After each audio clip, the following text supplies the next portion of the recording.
first thing that I will say about Madame Web is that it's not a great movie. It's riddled with problems. I do think it's got a lot of dialogue that doesn't land. There's a lot of convoluted plot points. I think I could poke holes all over in terms of logic. One thing that I got a little obsessed with while watching the movie is there's a frequent use of web-like curtains and framing it so that the curtain is in the frame. And I think that's just not nearly as clever as the filmmakers thought it was. So that was like a bunch of stuff that bothered me a good deal. As far as things that worked, though, I was pretty charmed by the four of them as a found family. Like I thought the four of them had pretty decent chemistry together, and I was pretty amused by the banter, like the generational banter between them. So that part did work for me. And now this other element, Steve, it's one of those things that, you know, when something works, but works in a way that the filmmaker doesn't intend. And it gets very confusing whether to call that a good thing just because it worked, or is it a good thing because it's not working in terms of what they were going for with the film. That thing is, there are echoes of Final Destination all over this movie. I know it was a joke, like people were laughing about it, like, oh, it's like Final Destination when the trailer came out. There are what I think are non-deliberate nods to the Final Destination franchise everywhere. I was connecting the dots all over the place. And as one of the world's biggest Final Destination fans, I genuinely enjoyed that. I was tickled by that. Every time that happened, there was a big damn smile on my face. So I guess what I'm saying is, in conclusion, I enjoyed myself while watching Madame Web, even though I know a lot of elements of this production are subpar, and some of the things that I'm praising aren't what the filmmakers intended. That's where I stand on it. Yeah, I'm very curious about this, but ultimately, I mean, look, I'm always rooting for movies to succeed, but I just don't understand what goes on at Sony with these superhero movies and with their comic book films, and the fact that they just don't seem to ever get them right outside of when they are in partnership with Marvel. It's just very disappointing, and it's frustrating as a fan, and I just don't know I just don't understand why they can't get it right at this point.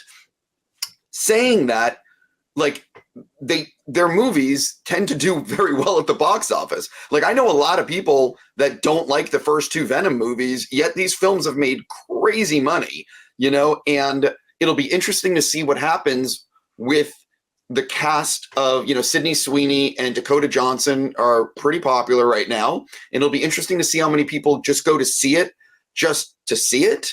But I really don't know what this movie is going to make in terms of, like, will it make $20 million? Will it make 10? Will it make 50? I mean, I have no idea what this movie is going to make. I would estimate more towards 15 to 25, but I don't even know if that's accurate. It feels like Venom in particular is a stronger example of, you know, like something not being the highest quality film, but having this irresistible, irreverent charm. Like I feel like that movie has that in a way that, I don't know, like signals a degree of quality. Whereas a lot of that kind of charm in Madame Web, it was, man, it's like, it's so hard to explain when there are things that I like that are unintentional. But I think a lot of Madame Web to me feels really dated. Like it's a movie that could have been made in the early 2000s. And a lot of the lines of dialogue lean in that direction too.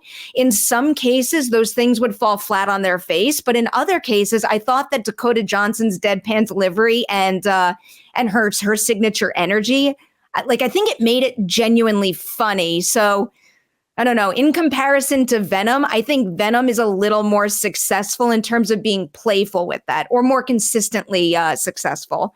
Whereas I don't think Madame Web's going to catch on in the same way. Yeah, but that's also, you have Tom Hardy, who is just giving it his all. You know, Tom Hardy's a really, really talented actor. You know, well, so is Dakota Johnson, and I never ever want to imply that someone is not giving it their all, because you never know. It's not like that. It's just when you see Tom, like that scene in the first Venom with Tom Hardy in the fish tank, you know, doing the whatever, talking to the lobsters or the crabs or whatever was in there. I guess a lot of that was improvised, and I mean, yeah, it's like, anyway, I really like that scene. And when he's talking to himself, but he has a different energy than Dakota. Mm-hmm. Oh yeah. Oh, very much so. Most people do. So do you think that this is like gloom and doom for the Sony Marvel movies? Is there an opportunity to hear people out and pivot? What's going to happen now? Listen, again, if you had told me Venom was going to make the amount of money it made, I would have bet every dollar I had that it wouldn't have made that kind of money. You know what I mean? Like it made crazy money. So I truly don't know about these Sony superhero movies in terms of box office.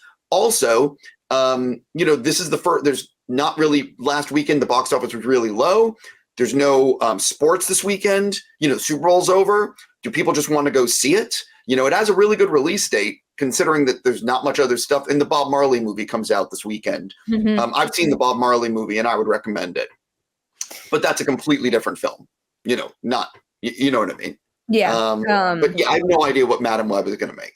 Well, again, I like, for what it's worth, intentional or unintentional, I kind of was amused by and somewhat enjoyed Madam Web. But if you are going to see a movie this week, I recommend backtracking and going to see Lisa Frankenstein.